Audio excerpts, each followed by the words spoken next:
আসসালামু আলাইকুম, welcome to my channel friends. আজ আপনাদের সামনে আরও একটি ভর্তার রেসিপি নিয়ে হাজির হলাম। তো আজ করব চিংড়ি মাছের ভর্তা। এর জন্য লাগছে চিংড়ি মাছ, আর লাগছে শুকনা মরিচ আর পেঁয়াজ কুচি। তো এখানে আমি চিংড়ি মাছগুলো খুব ভালোভাবে পরিষ্কার করে ধুয়ে নিছি। এখানে ফ্রাই প্যানে আমি তেল দিয়ে দিলাম। তেলটাকে একটু পরিমাণ মতো নিয়ে নিছি। তেলটাকে একটু গরম করে নিতে হবে।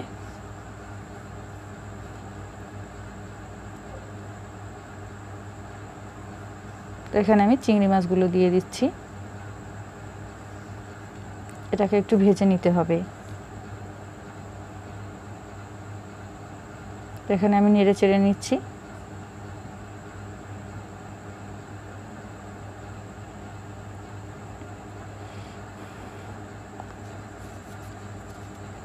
এটা খুব ভালোভাবে ভেজে নিতে হবে।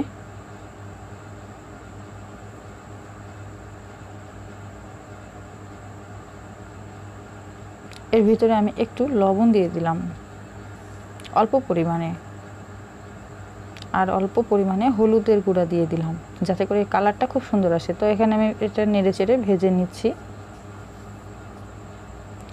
আমার ভাজা কমপ্লিট। তো এখানে আমি এখন একটা পাত্রে উঠিয়ে নিব। আর এই যে তেলটা রয়েছে এর ভিতরে আমি শুকনো মরিচটাকে ভেজে নিব।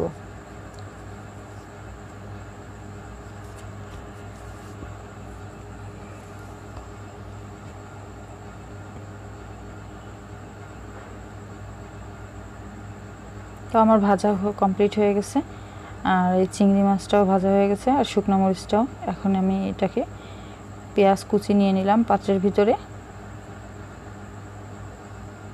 আর নিয়ে নেব পরিমাণ মতো লবণ।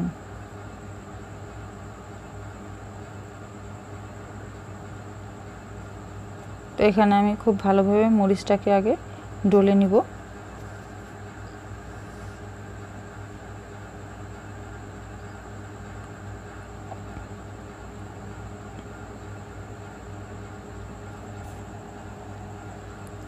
তো মরিচটা আমার এখানে হয়ে গেছে মাখানো। এখন আমি পেঁয়াজটাকেও খুব ভালোভাবে মাখিয়ে নিতে হবে। তো আপনারা হয়তো বা খেয়াল করে থাকবেন, আমি কিন্তু এখানে মরিচটা যখন মাখাইছি তখনও কিন্তু অল্প পরিমাণে লবণ দিছি। আবার আমি চিংড়ি মাছেও কিন্তু আগে লবণ দিয়ে ভাজছি, আর এখন আমি পেঁয়াজেও অল্প পরিমাণ লবণ দিছি। এখানে আপনার বুঝে লবণটা দিতে হবে, পরিমাণে অল্প অল্প করে দিতে হবে, নাহলে কিন্তু অতিরিক্ত লবণ হয়ে যাবে। তো এখানে আমার পেঁয়াজটাও হয়ে গেছে ডলানো। আর এখন এখানে আমি এই চিংড়ি মাছটা খুব ভালোভাবে আসলে এখানে মাখিয়ে নিচ্ছি। সব কিছুর সাথে আস্তে আস্তে এটাকে মিশিয়ে নিতে হবে, মাখিয়ে নিতে হবে। চাইলে এটা আপনারা পাটায় বেটেও করতে পারেন, তবে পাটায় বেটে করার চেয়ে এখানে হাত দিয়ে করাটার টেস্টটা আসলে অন্যরকম আসে। এক একটা ভর্তার এক এক ধরনের টেস্ট আসে।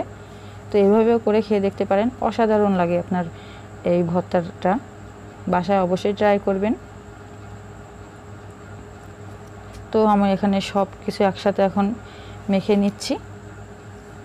তবে সবশেষে আমি এখানে সরিষার তেল দিয়ে দিচ্ছি।